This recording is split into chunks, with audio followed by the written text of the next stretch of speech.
નેત્રંગની જાહેર સભામાં દિલ્હીના મુખ્યમંત્રી અરવિંદ કેજરીવાલે ભરૂચ લોકસભાની બેઠક માટે આપના ઉમેદવાર તરીકે ચૈતર વસાવાની સત્તાવાર જાહેરાત કર્યા પછી ગુજરાતનું રાજકારણ ગરમાયું છે। સતત 6 ટર્મથી જીતતા આવેલા ભાજપના સાંસદ મનસુખભાઈએ ચૈતર વસાવાને આપમાંથી ભરૂચ લોકસભાના ઉમેદવાર જાહેર કરતા સાંસદ મનસુખ વસાવાએ પ્રતિક્રિયા આપી હતી। મનસુખભાઈએ જણાવ્યું હતું કે ચૈતર વસાવા આવે કે ગમે તે અમે 6 ટર્મથી જીત્યા આવ્યા છે અને જીતીશું। આમ આદમી પાર્ટી લોકસભાના ઉમેદવાર ડિક્લેર કરે કે કોંગ્રેસ જાહેર કરે, આજે પણ ભાજપ એના કામોને લઈને જીતે છે। આપવાળાનું કોઈ અસ્તિત્વ નથી। ભરૂચમાં 7 વિધાનસભામાંથી 6 ભાજપ પાસે છે। અમારા ભાજપના કોઈ પણ કાર્યકર બૂથ સુધી પહોંચે છે। આપવાળા એવું વિચારે છે કે દિલ્હી અને પંજાબમાં અમારી સરકાર છે એટલે ગુજરાતમાં અમે જીતીશું, પણ એવું નહીં ચાલે। આજે આ લોકોને ગેરમાર્ગે દોરનારા કોઈ દિવસ ફાવ્યા નથી, એમ જણાવી મનસુખભાઈએ ભરૂચ બેઠક ભાજપ જ જીતશે એવો વિશ્વાસ વ્યક્ત કર્યો હતો। કે બીજા કોઈ પણ પાર્ટીમાં જાય પણ ચૈતર વસાવાનો એક કાંટો કાઢી નાખવાનો એ ઉદ્દેશ્ય સાથે મહેશભાઈ વસાવા ચાલી રહ્યા છે। કારણ કે મહેશ વસાવાને પીઠ પાછળ ખંજર જો ભોયકું હોય, આ આપના નેતા હોય અને ચૈતર વસાવા હોય, એટલે એ બદલાના ભાવનાથી મહેશ વસાવા ચાલે છે। ભાજપ જે ભાજપ છે તો ભાજપ ચૈતર વસાવાની જે ઉમેદવારી છે એના માટે શું મહેશ વસાવાને ભાજપમાં લેશે?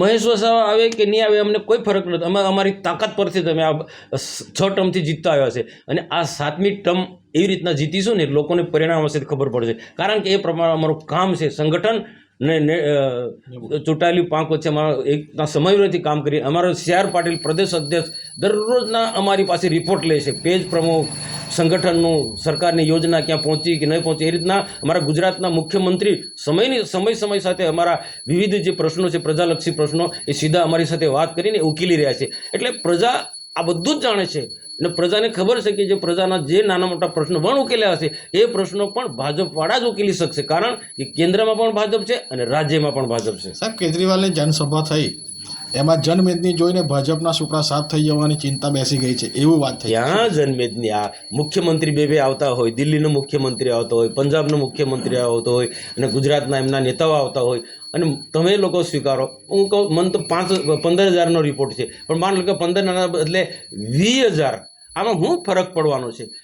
15-20,000 લોકો એકત્રિત પૂરી તાકાત લગાડી લોકસભા વિસ્તારના એટલા નહીં, ગુજરાતભરમાં અલગ સ્થાનોથી, છોટાઉદેપુરથી માંડીને આ બાજુ વાપી બાજુ, તાપી બાજુથી બધા લોકોથી એ લોકો લાયા હતા। એનાથી અમને કોઈ ફરક નથી।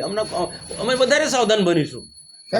બધાને પૈસા આપીને લાવવામાં આવ્યા એવું જાણો? પૈસા આપીને લાવ્યા હશે, નહીં આવ્યા તોય આ જનમેદની ના કહેવાય।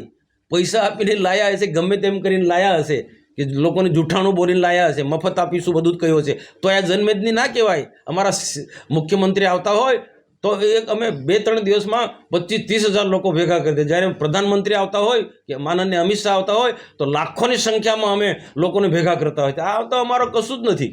સાહેબ, ચૈતર વસાવાને ભાજપ માટે કેટલા મજબૂત ઉમેદવાર માને છે?